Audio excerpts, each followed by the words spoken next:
ฝันกันคนละ4เนาะเอามื้อต้มกินได้ยายเด้อห่อละ5,000ห่อละ5,000ห่อละกุ้งต้นนึงได้บ่ก็ยอกให้ซื่อๆให้ซื่อๆให้ซื่อๆให้ซื่อๆเด้อเด้อกับลูกบ่นี่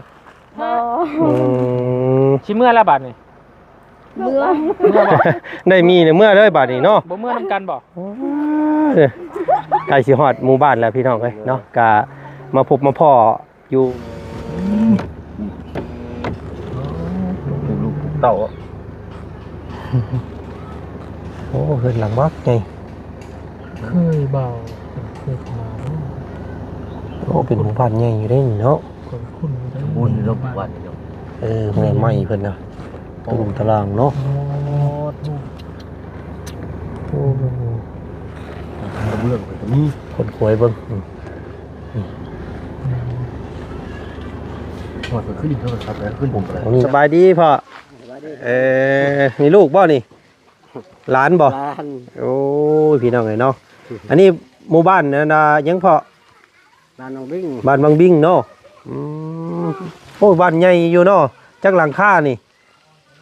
30 ปลายประมาณ30 ปลายเนาะมาได้ใช้ลูกมาได้ใช้เนาะมาแต่หาสอนบ่ลูกโอ้ได้ยังอันนี้เบิ่งอยู่หั่นสอนปลามันมีน้ำบ่อยู่ทางผู้มีเนาะโอ้ยสำนี่ยังหาจักหาอยู่หากินได้พี่น้องเนาะเดี๋ยวระบ่าวสิเอามีให้เดี๋ยวเนาะแลกกันบ่กับปลาแลกบ่พี่มาพี่มาพี่เดียงกันเนาะเบิ่งเอาคนตะกอเด้นี่พี่น้องเนาะผู้หญิงไปเลยบ่นี่ผู้หญิงบ่โอ้เด้อเอาลูกอันนี้ให้เจ้าได้ลูกเด้อให้เจ้ามากินเด้อพอแล้วพอแล้ว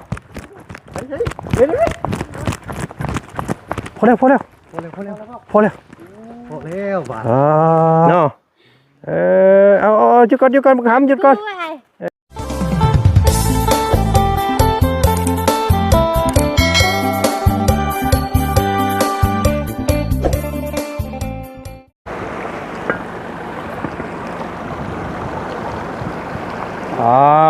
ติโทพี่น้องเลยเนาะ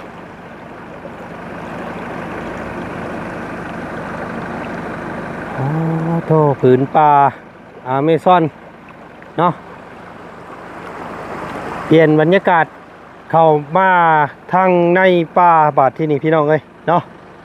บ่เคยเข้ามาจากเทื่อเนาะมาพบพ่อด่านน้ำพี่น้องเลยเนาะน้ำลัดทางพี่น้องเลยเนาะหมู่บ้านที่บ่เคยเข้ามาจักเทื่อเนาะเป็นครั้งแรกของพวกเขาที่หมุนป่าลุยลงเข้ามาเยี่ยมยามเบิ่งหมู่บ้านวังวิงบ่พี่น้องเลยเนาะหมู่บ้านวังวิงเนาะเป็นสายน้ำจากสายผู้ผู้เพิ่นสอนอยู่สอนกินนี่พี่น้องเลยเนาะมีหดเท่าเนาะโอ้สบายดีอันสาวได้บ่แม่ได้บ่โอ้บ่ถึกช้ำมาพี่เฮาสิเอาแนวกินให้มาพี่เฮาสิเอามีมาเนาะสอนปลาบ่ได้เดี๋ยวสิเอามีให้ว่าเว้ยโอ้พี่น้องเอ้ยมาพี่บ่ให้ซื้อดอกสิให้ซื้อฮะบ่มีเงินเขาบ่ได้ขายเอาสิให้ซื้อบ่เราย่านขายพี่น้องเราบ่มีเงินซื้อเราอ่ะโอ้ยมา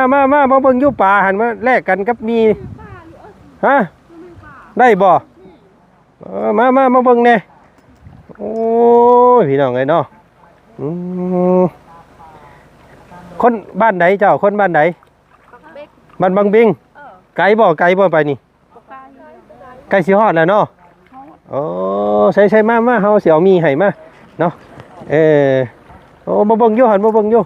ได้บ่บ่ได้ครับโอ้เบิ่งเด้อขออนุญาตเด้อโอ้ยังไงโอ้กระปูโอ้ยเนาะ โอ้พี่น้องก็เต็มอยู่เนาะนี่โอ้มีแต่กระปูน้อยเนาะโอ้กินกับตำมะคุ้งแซ่บได้นี่ย่ายได้บ่ย่ายเจ้าได้บ่โอ้ได้อยู่ได้พี่น้องเลยเนาะพออยู่พอกินอยู่เนาะโอ้ ปูหินเนาะ ปูหินเดี๋ยวเอามีมาให้ก่อนเด้อแป๊บหนึงโอ้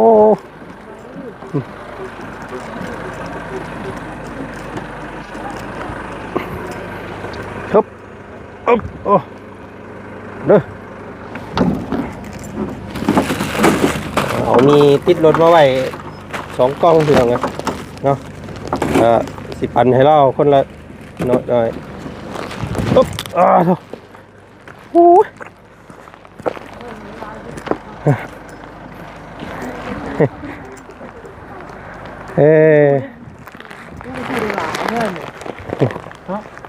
2 4 5ฝันกัน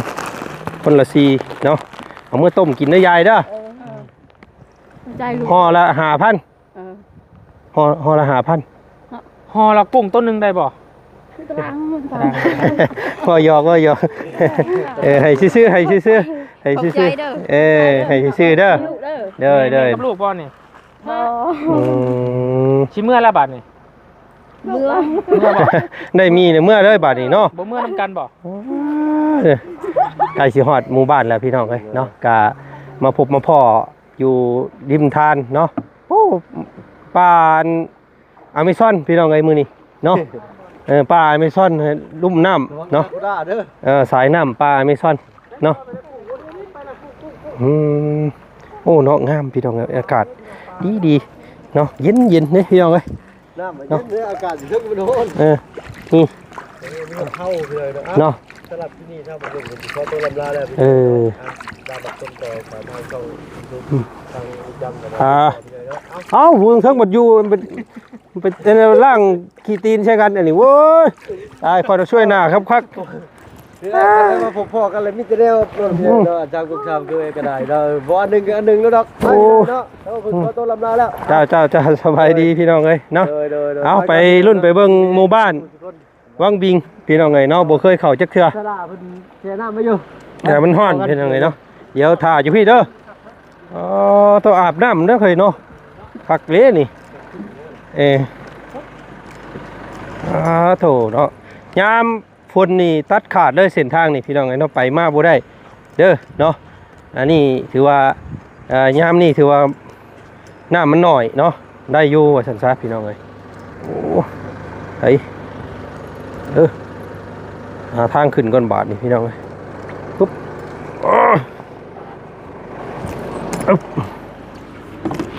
ปุ๊บโอ้นี่เจ้าปุ๊บไปได้บ่นี่ลงนี่ได้บ่นี่ที่นี่ไปอยู่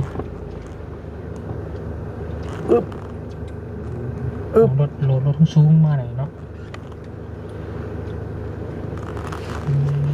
ดูดึกลับแท้บ้านกันเนาะโอ้ต้องไปผายน้ำร้อนแบบนี้ไว้อาบน้ำผักไปยังโอ้น้ำเขียวงามช่ำเนาะ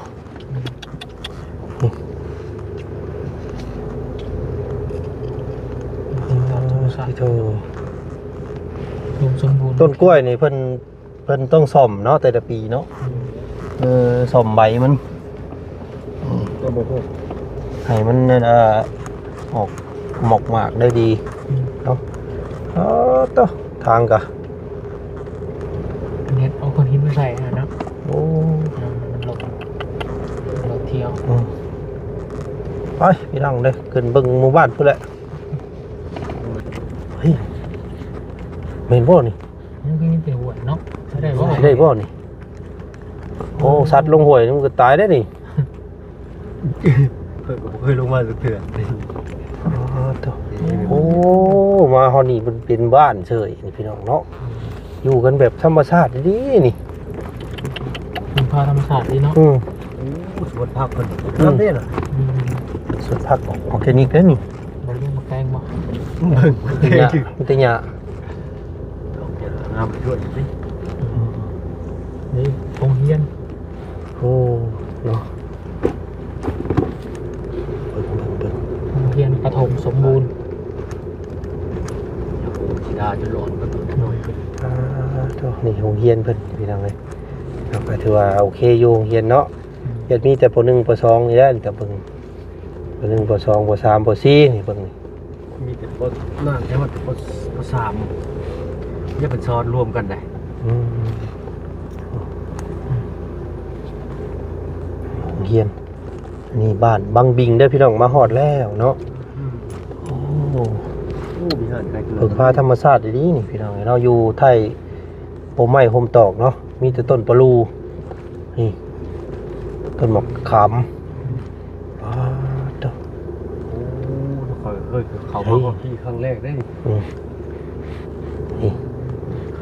เรียนกัน ส เนาะ มอที่มีได้เนาะ โอ้ คนหนึ่งไปใช้ไปช่วยมัน ตุยขี้ตมนี่บ่ อืม นี่บ้านแล้วใหญ่อยู่แถวนี้เนาะตอนนี้ก็ ได้พักผ่อน พี่น้อง เป็นตะย่านแบบเสือลงมากินเนาะ บ้านบางบิงบ่โอ้เนาะมีเตะบ้านเนาะอยู่พี่กันเนาะอยู่เฮียนอยู่ปอยังเจ้าอยู่ปอยังปห้าแล้วบ่นี่โอ้ไปลุยเบิ่งพี่น้องเลย มา เนาะ เป็นมีสัญญาณบ่อย มีบ่อยู่พี่ปุ๊บตุ๊กตมนี่จักเลยปุ๊บปุ๊บปุ๊บ น้ำไม่ตลอดนี่ อืม นำหนองซาอยู่กลางบ้านเลยนี่เนาะ อยู่ในลุมบอม ปลาแล้ว เฮ็ด เอ็ดเด้งเลือด เคยมาหมู่บ้านจะเถื่อเลยพี่น้องเลย เป็นลูกเต่า โอ้เฮือนหลังบักไง เคยเบาเคยมา โอ้เป็นหมู่บ้านใหญ่อยู่ได้นี่เนาะ คนคุ้นได้ วนรอบวันเดียว เมื่อไหม้เพิ่นนะตะลุมตะลางเนาะ โอ้โห โอ้ กระเบื้องไปตรงนี้ คนควยเบิ่ง หอดมันขึ้นอีกเท่าไหร่ครับแล้วขึ้นผมไป โอ้นี่น้ำทูดินี่ โอ้เปิดตลอดเลยเนาะ จะกอกฮับก็ได้เปิดไปตลอด อุดมสมบูรณ์เต็มไปด้วยน้ รีวิวหมู่บ้านให้เบิ่งได้อพี่น้องเนาะหมู่บ้านวังบิงเมืองเซปูนแขวงสะกอนนเขตพี่น้องเลยเพื่อนไผฉันอันนี้พี่น้องเลยจอดรถไปก่อนเนาะ ำจะมองไม่เลยเนาะเริ่มกัน เนาะกะโอเคพี่น้องเนาะตอนนี้ทางเบาจันเนาะได้พาพี่พาน้องเข้ามาบุกลงลุยป่าเข้ามาพี่น้องเลยเนาะผ่านแม่น้ำ2 3 4บ่อนพี่น้องเลยเนาะก็ถือว่ามาฮอดจอดถึงหมู่บ้านบางบิงเนาะป้อได้ยินแต่ชื่อพี่น้องบ่เคยเข้ามาจากเทื่อเนาะเป็นครั้งแรกถือว่าทางก็ถือว่าโหดอีหลีพี่น้องเลยเนาะถือว่ายามผ้ายามฝนนี่แม่นตัดขาดโลกภายนอกเนาะป้อจักสิแม่นมีจักหลังคาเด้นี่พี่น้องเลยเนาะมีแต่หลังหน่อยหลังใหญ่เฮือนขึ้นก็ได้พี่น้องเลยเนาะนี่โธ่นี่พี่น้องเลยโอ้น้ำมันอันน่ะมันฮักบ่นี่เนาะไหลตลอดเลยนี่พี่น้องเลยน้ำพุโอ้นี่ไหลน้ำไหลน้ำฮักเนาะคอกมันฮักไหลสัดจอดพี่น้องเลยถามทางชาวบ้านเพิ่นก่อนพี่น้องเนาะโอ้สบายดีพ่อมีลูกบ่นี่หลานบ่ ร้าน โอ้ยพี่น้องเลยเนาะอันนี้หมู่บ้านเนี่ยนะยังเพาะ ร้านน้องบิ้ง บ้านบางบิงเนาะโอ้บ้านใหญ่อยู่เนาะจักหลังคานี่ 30ปลาย ประมาณ30ปลายเนาะขู่คนเพิ่นคือบ่ค่อยเห็นอยู่เฮือนเนาะเพิ่นไปไสเบิดได้พ่อนี่ ไปทางนา โอ้ทางให้ทางสวนเบิดแล้ว ทางสวน เจ้าพี่น้องเลยเนาะอันเฮือนหลังนี่เฮือนไผเฉพาะอันนี้เจ้าของเพิ่น นอนตัวนี้นอน โอ้พี่น้องเลยเนาะ เกิดเก่า เฮือนเก่าเพิ่นเฮือนแต่กกแต่เข้าพี่น้องเลยเนาะ เพิ่งพาธรรมชาติเนาะเป็นอยู่ใต้ต้นไม้ต้นตอกเนาะโฮมเย็นพี่น้องเอ้ยบ่ว่านเพิ่น ใช้เสือเฮือนในบ้านได้พอเทิงๆพุ่นบ่เฮือนในบ้านยันว่าพวกเขาเข้ามาสำรวจเบิ่งหมู่บ้านเนาะบ่เคยเข้ามาจักเทื่อ อันนี้เฮือนพ่อป่ะเฮือนเจ้าป่ะโอ้พี่น้องไงเนาะหลังบ้านใหญ่เนาะโอ้อุดมสมบูรณ์พี่น้องไงบ้านเพิ่นเนาะอยู่กันแบบเพิ่งพาธรรมชาติสงบเสงี่ยมโอ้โดยนี่เฮือนโตพี่น้องไงเนาะเฮือนหลังน้อยหลังใหญ่มีครบเบิดเนาะเฮือนเนาะเอาถือโอกาสรีวิวหมู่บ้านให้เบิ่งแล้วกันพี่น้องไงเนาะโอ้เนาะปากเลอเพิ่นอยู่ต้นอันมะขามเลยเนาะนี่โทรโคงเคยเห็นคลิปบ่อเตียงแม่นบ่เขามาในฮอดนี่จอดอยู่นี่แหละบ่เตียงบ่โอ้บ่เตียงเคยเข้ามาแล้วบ่ซั่นนี่เขาจอดอยู่นี่แหละโตนี่เพื่อนครับต้นไม้พลึกอีเด้นี่พี่น้องเห็นเนาะนี่เพิ่นแจกเบอร์โทรอีกได้พี่น้องเอ้ยนี่สิเป็นตู้ไปรษณีย์ตามเบิ่งเนาะแปลว่าโทรคมแปลว่าสื่อสารตามเบิ่งเนาะสบายดีเด้อเนาะฮ้อนเนาะฮ้อนพากันอยู่ตะลุมตะล่างเนาะโธ่ไม่หลายแท้เฮือนนี่เนาะงามอีดีใหม่เนาะขายบ่เพิ่นบ่ได้ขายบ่เพิ่นเอาไว้เฮ็ดเฮือนบ่อยู่เฮ้ยเนาะข่อยบ่เอาเด้อตัวนี้เนาะขอบใจเด้อข่อยย่านหมาไปก่อนเนาะโอ้ธรรมชาติดีๆพี่น้องเอา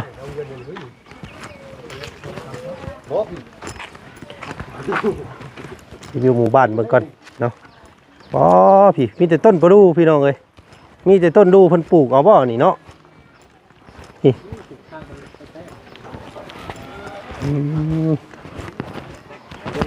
สิแม่งมองเพิ่นไปอาบน้ำได้พุ่นมาแต่ใส่เด้นั่นอีหล่าเอ้ยพี่น้องเอ้ยเนาะโอ้สิวิ่งบ้างว่าดูมาเบิ่งก่อนเนาะเพิ่นมาแต่หาอยู่หากินได้แต่เบิ่งนี่เนาะสบายดีวัยรุ่นมาแต่ไสลูกมาแต่ไสเนาะมาแต่หาสอนบ่ลูกโอ้ได้หยังอันนี้เบิ่งอยู่หั่นสอนปลามันมีน้ำบ่อยู่ทางผู้มีเนาะโอ้ยสำนี่ยังหาอยู่หากินได้พี่น้องเนาะเดี๋ยวระเบาสิเอามีให้เดี๋ยวเนาะแลกกันบ่กับปลาแลกบ่พี่มาพี่มาพี่เดียงกันเนาะเบิ่งเอาคนตะกอเด้นี่พี่น้องเนาะผู้หญิงไปเลยบ่นี่ผู้หญิงบ่โอ้เด้อเอาลูกอันนี้ให้เจ้าเด้อลูกเด้อให้เจ้ามากินเด้อเอาลูกเอาสวิงมาเอาเนาะผู้นี้ได้หลายกว่าหมู่ผู้นี้เนาะเอาลูกคนละ2ห่อเด้อคนละ2ห่อเด้อพี่แล้วพี่เอาลูกเอาลูกไอ้ล่ะเอาหำโอ้บ่ใช่ส่งหมอนี้บ่ได้หมอนี้พี่น้องเอ้ยเนาะแดงเดือดบ่ได้โอ้ยพอกันถ่ายนิดหน่อยบ่ใช่ส่งบ่ได้โอ้ยน้อยบ่ใช่ส่งเดี๋ยวซุ่มเสียงพี่น้องเลยเนาะต้องสิเป็นเพิ่นขึ้นมาแต่พุ่นเนาะลองไปเบิ่งบ่ไปลงไปช่องเบิ่งไปยังเดือดร้ายเดือดเลย โอ้ธรรมชาติดีเนาะเบิ่งนี่เพราะว่าย่ำหนาวนี่ก็สิหนาวเนาะแบบสะอุ้มนี่พี่น้องเอ้ยชุ่มเย็นด้วยนี่เนาะแต่ว่ามีสัญญาณเนาะเห็นเพิ่นดินโทรศัพท์ได้เพิ่นเล่นได้เฮาเล่นบ่ได้เลยราคาเฮาเพิ่นอยู่ตลอดเด้โอ้แถวๆเลยเนาะเครื่องแถมมาลาพี่น้องมีแก๊สเดียวว่าจันกับ2แก๊สพี่น้องเลยเนาะพอแล้วพอแล้ว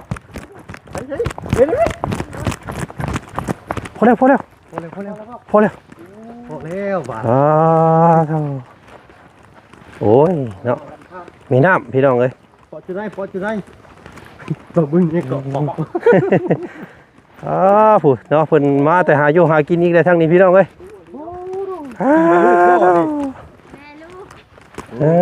มาเข้ามาโฮมในพื้นคนโดดเนาะ เนาะ ตาเบื่อ เมื่อยบ่เว้าแล้วอันนี้ เมื่อยที่หิวข้าว เนาะเอาหยุดก่อนบักหำหยุดก่อนอันนี้ก็ลูกเจ้าบ่ โดย อันนั้นก็แม่นบ่ แม่น ว้าโธ่ลูก3พี่น้องเอ้ยเบิ่งเด้อ มันไม่ถึงอ้วนดอก เมื่อยบ่ เอ้ยพูดแต่พู อย่า ด คือเช้าอันนั้นเนาะแม่น้องพระหั่นน่ะ แช่บ่ อย่าคือเช้าแซ่เนาะ อันนี้ก็ลูกสาว เด้อ มาพี่บักหลามา พ่อจะได้ให้ เบรกพื้นเบรกดัวมา ได้ยังมากินแรกมื้อนี้ บ่มีหยังกิน อีหยังใส่น้ำอันอีหลาน้ำหลังเพิ่นนี่เนาะ กินได้บ่ โอ้ เค โห ยชมสำน้อย มะเขือ ได้แต่มะเขือพี่น้องไอ้เนาะกระปู บ่มีอาหาร กระปูแห้งตัวหนึง โอ้ยกับปูหินพี่เลยเนาะคอได้บ่ตัวเดียวนี่นะ บ่ว่าเราเจ้ากัน เอาแหละเอารถ โอ้ยของเราอันเดียวนึงก็สิคอเอาเนาะเจ้าก็ได้มีหยังใส่น้ำในหั่น นี่ก็คิง ขิง โดย เอามาเฮ็ดหยังอันนี้เอ้ย เนาะ เพราะว่าจะขายสิซื้อข้าวกะโล โอ้ เพิ่นขายได้ไรอันนี้ คักเล ใส่ ย อยู่ เนาะ ทงเด้ทง10,000 ชั่วไก่เนาะคักอันนี้นี่ ใส่ชั่วไก่ เนี่ยจะบอก เอ้าชั่ว ใส่ได้ แซ่บเด้ตำไชไก่นี่ โอ้เนาะ ถ้าบ้านถ้าบัดกินจะขาย มีคนมาซื้อว่าออกไปมีคนมาหับซื้อบ่ ใช่ย่างเอารถ อันนี้นี่มันเกิดธรรมชาติบ่ปลูกบ่ เฮาปลูก เออ อืมปลูกเอาพี่น้องเลยเนาะ เป็นไง เออเฮือนเจ้าอยู่ไส เพิ่นเฮือนเฮาเฮือนนั่นก็เขาเฮ็ดให้คนลาวเฮานี่เฮ็ดให้ โอ้ นั่นก็แล้วมันอยากล่มแล้วเฮือนนั่น สิล่มแล้ว อันโดย อ้ายเจ้า ลูกก็จน6คนลูก เออใช้สะพัวไปใช้ พัวอยู่เฮือนนั่น พี่น้องเลยเนาะโอ้ยเนาะเดี๋ยวมีอยู่ซ้ำนี่บัดสิบ่ให้เราเบิดซะบ่นี่พี่น้องเลยเนาะ2 4 6 8 10เดือ10อันน่ะกองเด้อเอามื้อกินเด้อ เด้อ เอามื้อกินเด้อลูกๆเด้อ เด้อ เอาใส่นี่เด้อ เด้อ นี่เอา ใจละลายเด้อไป ลูกสาวอันเข้าโรงเรียนอยู่บ่ลูก เข้าแล้ว อยู่ปอหยังเจ้านี่ ปอซีหมูปอซีเนี่ยเขียนชื่อเองก็บ่ฮู้แหละ โอ้อยู่ปอ4ยังเขียนชื่อตัวเองยังบ่เป็นอยู่พี่น้องเลยเนาะเท่า เช้าแซ่เราเนาะ คอยลูกลาวคอย อืม ลู เอา กเฮาแม่เฮาอยู่บ้านนาลองแม่เฮาเด้จะฮู้บ่ บัตรละลง โดย บัตรละลงใหม่ บ้านนาลองนั่นนะ บัตรละลอง โดย ทางไหน ทางเวียงจันทน์นั่น โอ้บ่ฮู้แล้วเสร็จเนาะพี่น้องเนาะแล้วนั้นแม่เฮาตายปะเฮายังน้อยสำลูกเฮานี่แล้วนาเฮายายอยู่มานี่ถูกระเบิดแม่เฮาพอเฮาไปหากินหาปลานั่นเด้เห็น โอ้ถึกระเบิด ดูถูกอยู่แฮนี่ก็ตายพี่น้อง แล้วนั่นก็เอาพัวอยู่นี่ใหญ่นั่น มาเอาผัวอยู่พี่บัดนี้มาอยู่นำผัวเลย โดย โอ้ปัจจุบันลูกจักคนแหละ 6คนเลยลูก โอ้อันนี้3 สำคัญเลยเนี่ย สำคัญเบิดเลย โดย เนาะ นี่ คัก แก กะลี ใส่กันได้10ธงก็ได้เส้นหนึงก็ซื้อข้าวกะโล ซื้อข้าวกิน โดย เนาะ เดี๋ยวนี้กะโล15 พี่น้องเอ้ยเนาะก็เป็นกำลังใจให้เด้อบ่มีหยังมาต้อนมีแต่มีได้ล่ะเด้อ เอานี่ก็ขอบใจหลายๆอ้ายกันมาต้อน เอาพี่น้องเอ้ยเนาะป้ายพากันเดินทางเมื่อบัดนี้ ป้าแบกผู้ละโคตรเนาะ แบกไปเลย ผู้และสาเหตุที่เพิ่นเอาลูกหลายอยู่พี่น้องเอ้ยนี่แหละนี่ยามเพิ่นใหญ่มาคนละโล่นเมื่อมันหลายเองมันผู้ละเล็กผู้ละน้อยนี่ได้นี่เนาะผู้ละโคนผู้ละอันเนาะ ไปเท่าเนาะหาดเห็นบ่พี่น้องเอ้ยนี่อันนี้ขนาดแม่เดียวได้นี่พี่น้องเอ้ยเนาะ 3แม่นี่ป่ะที่ 3แม่นี่ปะเต็มเฮือนนี่พี่น้องเอ้ยเนาะไปซะเนาะพี่น้องเนาะไทยให้พี่ให้น้องเบิ่งบ่คักปานใดเพราะว่าเล็กน้อยหลาย ส่วนนี้มันช่วงมันหนาฮ้อนเพิ่นแบบแบบบ่ค่อยอยากใส่เสื้อปานใดก็เลยบ่กล้าลงไปผู้เห็นบอกพี่น้องเอ้ยเนาะตะมุตะมิอยู่ปุ๊บไปแล้วพี่น้องเอ้ยค่อยยอมแล้วพี่น้องเนาะเอาลาก่อนคลิปนี้เจอกันใหม่คลิปหน้าเด้อพี่น้องเด้อเนาะเอาสบายดีสวัสดี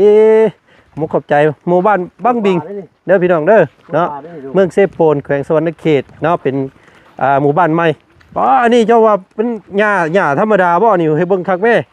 นี่ ผักนางเลิศ พักนางเลิศได้นี่พี่น้องเอ้ยเนาะเพื่อสุขภาพเลยทั้งนั้นเลยนี่ ชื่อลาบมานั่งบิดกินอยู่นี่ อืมกินเหนียวหวยหวนแล้วแหละเจ้าพี่น้องเอ้ยเนาะ แล้วนั่นนี่เป็นหวยเด้อ เอาพี่น้องเอ้ยเนาะ ปีใหญ่ เปลี่ยนบรรยากาศมื้อนี้เนาะ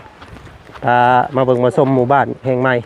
เนาะต้นไม้เห็นปลูได้นี่พี่น้องเพิ่นปลูกได้นี่ไม่รู้ลายได้นี่พี่น้องเอ้ยเนาะเพิ่นปลูกเพิ่นอันนั้นเนาะเฮ้เฮือนเราเนาะเฮือน3พ่อแม่ลูกกินนี่อยู่นี้เฮือนเรา